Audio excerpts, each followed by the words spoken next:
Canta, oh diosa, la cólera obstinada del hijo de Peleo, el noble Aquiles. Esta cólera infausta que, ocasionando innumerables males a los aqueos, precipitó las almas generosas de tantos fuertes héroes al oscuro imperio de Hades, dejando sus cuerpos en presa a los buitres y a los perros. Así, el supremo Zeus lo quiso. Con estos versos de Homero aprendían a leer y a escribir los niños griegos. ¿Pues os imagináis intentando deletrear palabras como cólera, oscuro imperio?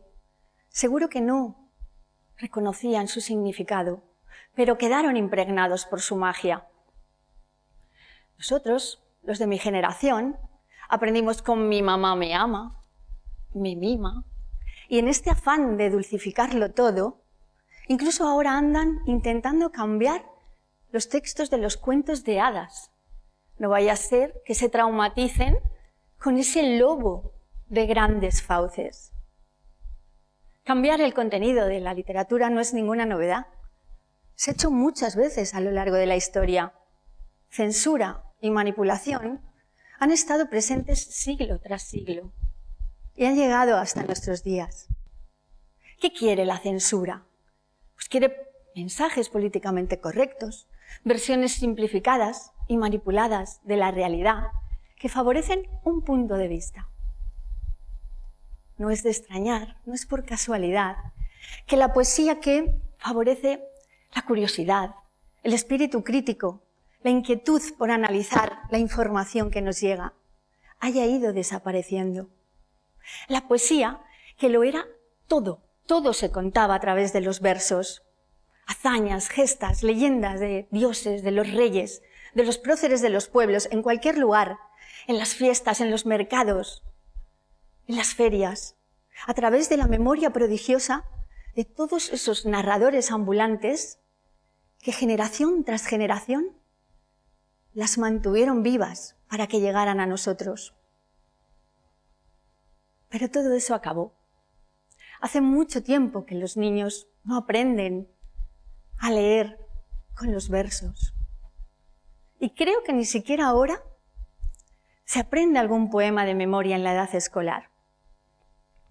Dejadme que os pregunte, ¿recordáis algún poema? ¿Os vienen a la cabeza algunos versos? Si os vienen a la cabeza, seguro que los aprendisteis en el colegio. Y si no, dejadme que os diga que aunque no recordéis ningún poema, hay mucha poesía en vuestra vida. Incluso a pesar de los datos. Según el gremio de editores, a 1/3 de los españoles no le interesa la lectura. Nada. Y de los que leen, ¿cuántos diríais que leen poesía? ¿Un 40? ¿Un 10? ¿Un 20%?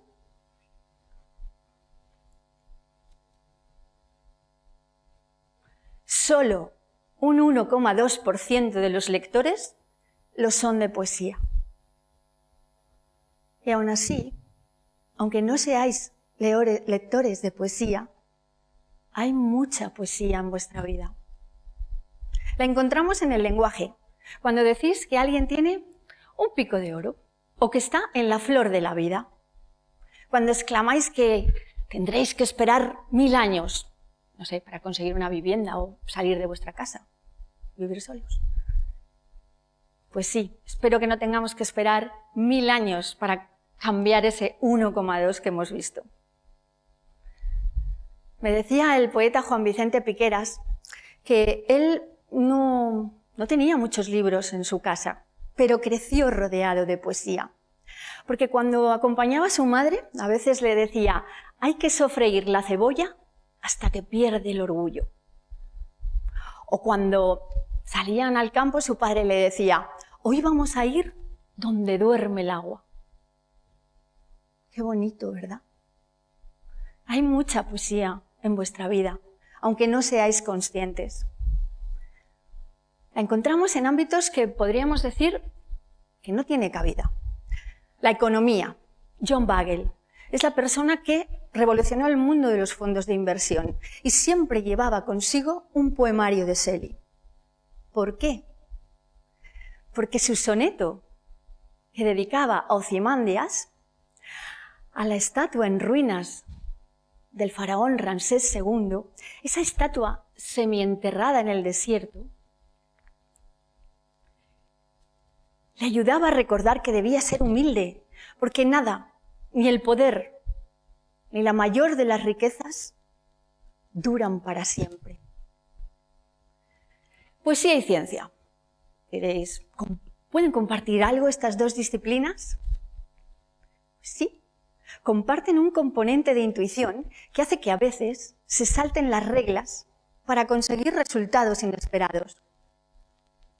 Estamos en esta sala Darwin y no sé si sabéis que Darwin era en su juventud un ferviente lector de poesía. Le gustaban los sonetos de Shakespeare, le gustaba Milton, le gustaba Shelley.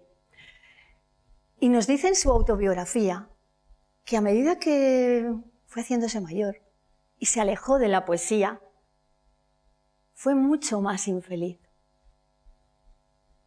Imaginaos, está en todos estos sitios y también está en las redes. Se han inundado de poesía. Incluso poetas anónimos, que dominan el tuit, se han hecho con miles de seguidores. Han animado incluso las ventas de los libros. Está en el lenguaje, en la economía, en la ciencia. Vive una nueva vida en las redes y aún así la gran mayoría de la sociedad ni se plantea acercarse a ella. La ven como algo inalcanzable, abstracto, aburrido, que no van a poder entender, cuando realmente es todo lo contrario. Decía T.S. Eliot que la auténtica poesía puede comunicar mucho antes de ser entendida. ¿Y eso por qué? Pues porque estamos preparados, estamos programados, hay una intuición profunda a reconocer su música, a amarla. Y si la alimentamos, nos puede aportar muchísimo. No sé si os habéis encontrado alguna vez, pues, en la situación de querer expresar algo, un sentimiento profundo y no habéis encontrado las palabras. ¿O os hubiera gustado reflexionar un poco más antes de tomar una decisión? Pues sí, hay mucha poesía en vosotros. Y si la alimentáis, puede ayudarte a reflexionar, a ordenar tus ideas, a expresarte mejor, a mostrar tus sentimientos más fácilmente y a mostrar tu empatía por los demás. Reflexión, empatía, diálogo. ¿No os parece que necesitamos grandes dosis de todo esto? Y aún hay más, porque también nos puede ayudar a combatir el miedo a equivocarnos. Tan presente, por ejemplo, en las aulas. ¿Por qué? Pues porque no hay respuestas erróneas con la poesía. Mi hija acaba este año la universidad. Y recuerdo que cuando iba a las reuniones con los profesores en su edad escolar, nunca me dijeron que tuviera que estudiar más, era una buena estudiante. Pero siempre me dijeron que tenía que participar más, debía participar más en clase. ¿No os parece que si les acostumbramos desde bien pequeños a hablar libremente en torno a un poema, a que expresen lo que quieran, porque ninguno estará equivocado, no estaremos combatiendo eso o ni siquiera aparecerá? Además, si les acostumbramos a todo eso, si nos acostumbramos a eso, seremos capaces de identificar mensajes maliciosos, tendenciosos y noticias falsas que circulan libremente en las redes y también en los medios de comunicación. Y ahora estaréis diciendo, sí, todo esto está muy bien, pero vamos a ver, ¿cómo va a hacer la poesía que consigamos todo esto? ¿Cómo nos va a mostrar el camino de baldosas amarillas? Bueno, pues en la Universidad de Bangor, en Reino Unido, se dieron cuenta de que el mismo mecanismo que utilizamos para intentar descifrar un poema, es decir, el pensamiento flexible y la capacidad de reflexionar sobre múltiples significados, está también presente en nuestro día a día. Nos permitirá, por ejemplo, tomar decisiones. Es el mismo mecanismo que utilizamos. ¿Queréis saber qué pasa en vuestro cerebro cuando escucháis un poema o leéis un poema? Pues se activan partes de vuestro cerebro que no se activan en otras situaciones. Cuando hace un momento habéis escuchado los primeros versos de la Ilíada, se han activado partes de tu cerebro que no se activan ni siquiera cuando estás escuchando música o cuando estáis viendo una película que os emociona mucho. ¿Por qué? Porque la respuesta neurológica de la poesía en el cerebro es muy potente, produce mucho más placer a nivel cerebral. Investigadores del Instituto Max Planck de Alemania concluyeron, después de analizar nuestra respuesta cerebral a la poesía a través de resonancia, electro y otros sistemas, que las palabras, los versos son como dardos en forma de palabras que van directos a la parte más emocional de nuestro cerebro, desatando un auténtico tsunami. No nos emocionamos de manera repentina, como lo hacemos con la música, por ejemplo, sino que los picos emocionales se suelen producir al final del verso, al final de la estrofa y, sobre todo, al final del poema. Todo esto nos indica que hay algo muy especial en la forma poética. Y yo lo compruebo cada vez que muestro alguno de los poemas que he grabado con actores y actrices, porque la respuesta que suelo obtener de gente emocionada es: no sabía que me gustaba la poesía, no lo sabía. Me gustaría ir un poco más allá y vamos a volver a la Universidad de Bangor, porque ellos incluso se atreven a confirmar que hay algo tan profundo, hay una intuición que les hace concluir que estamos preparados, programados para reconocer los versos, las rimas y los ritmos de los poetas. Y es más, lo que han dicho es que todo ser humano, todos vosotros, sois un poeta inconsciente. Aunque no seáis conscientes, todos vosotros sois un poeta. Tú eres un poeta. Fijaos, hay poesía en nuestra vida. Nos puede ayudar muchísimo. Lo llevamos dentro. Estamos preparados para amarla y también para beneficiarnos de todo lo que tiene. No lo vamos a aprovechar.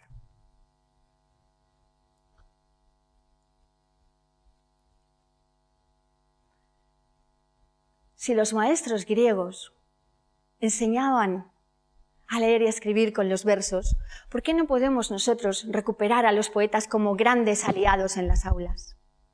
¿Por qué no convertir a Homero, a Safo, a Lope, a Quevedo, a Rosalía de Castro, a Bécquer, a Rubén Darío, a Benedetti, a Estellés, a María Beneito, a Lorca, a César Vallejo, a Francisca Aguirre, a Brines, a Gamoneda, en los ayudantes de los profesores? Parece una utopía pensar así en una sociedad que ha desterrado las humanidades, ¿no creéis? Una sociedad que ha relegado el latín, el griego, incluso la filosofía, a la nada. Una sociedad que hace esto solo puede caminar hacia el abismo de la ignorancia. ¿Qué hacemos? ¿Seguimos caminando hacia ese abismo? ¿O retomamos la senda que no debimos dejar nunca? Quizá ganó Platón. Platón, que no quería a los poetas al cargo de la formación de la mente de los jóvenes, Él pensaba que solo sus escritos y enseñanzas eran dignos para ello.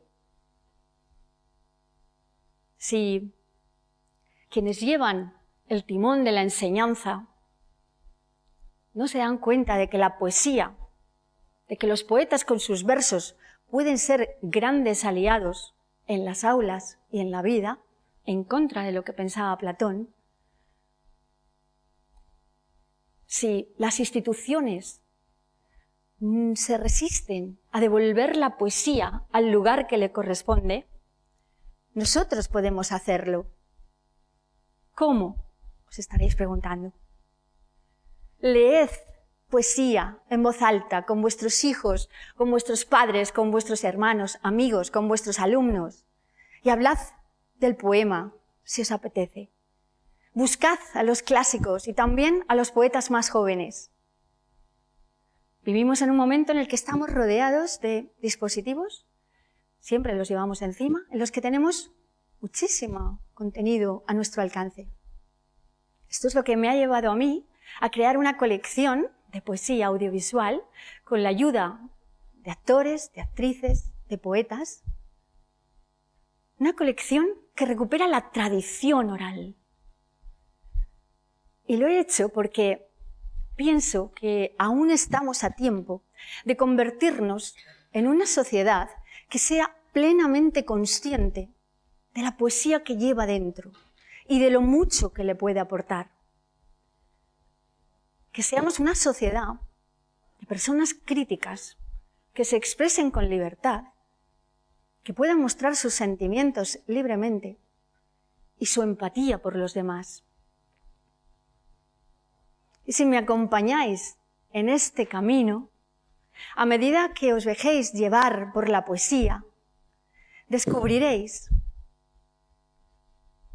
cada vez que encontréis un nuevo autor, un nuevo verso, un poema favorito, que como decía el poeta norteamericano Robert Penn Warren, un poema no es algo que podamos ver, sino que es más bien una luz que nos ilumina para ver. Y lo que nos muestra es la vida. Muchas gracias.